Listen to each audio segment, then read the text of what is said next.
আসসালামু আলাইকুম রহমতুল্লাহি ওয়া বারাকাতুহু। প্রিয় মুক্তির পথের দর্শকবিন্দু, আশা করি আপনারা সকলেই ভালো আছেন। আল্লাহ রাব্বুল আলামিনের মেহেরবানিতে সকলেই সুস্থ আছেন। প্রিয় বন্ধুরা, এই চ্যানেলে ইসলামিক ভিডিও দেওয়া হয়। প্রিয় বন্ধুরা, যদি চ্যানেলে নতুন হয়ে থাকেন দয়া করে চ্যানেলটি সাবস্ক্রাইব করবেন, ভিডিওটা ভালো লাগলে শেয়ার করে দিবেন। প্রিয় বন্ধুরা, মূল আলোচনায় চলে যাব। হযরত আবুল হুসাইন নুরি রহমাতুল্লাহি আলাই এর ঘটনা। হযরত আবুল হুসাইন নুরি রহমাতুল্লাহি আলাই গভীর রাতে ঘর থেকে বের হয়ে এক বাজারে গেলেন।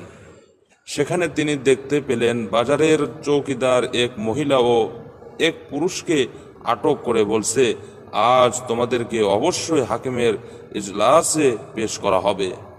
হযরত আবুল হুসাইন নুরি নিকটে গিয়ে চৌকিদারকে বললেন, আজকের মতো তাদেরকে ছেড়ে দাও এবং তাদের অপরাধ গোপন করে রাখো।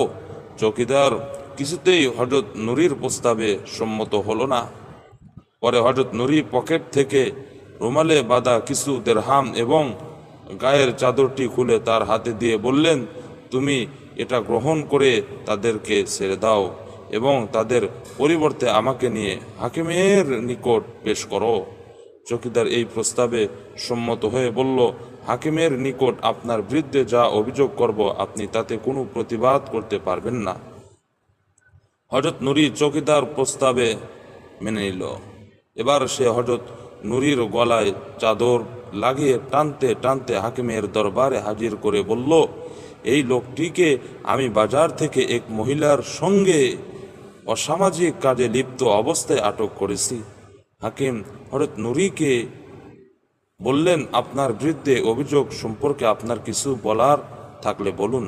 হযরত নুরি বললেন, ঘটনাস্থলে আমার সঙ্গে এক মহিলা এবং এই চৌকিদারও ছিল।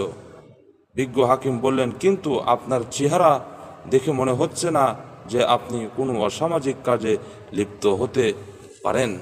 হাকিম চৌকিদারকে বললেন, তুমি সত্যি ঘটনা প্রকাশ করো, অন্যথায় তোমাকে কঠোর শাস্তি দেওয়া হবে। এভাবে সে ভয়ে ভয়ে সত্য ঘটনা প্রকাশ করল।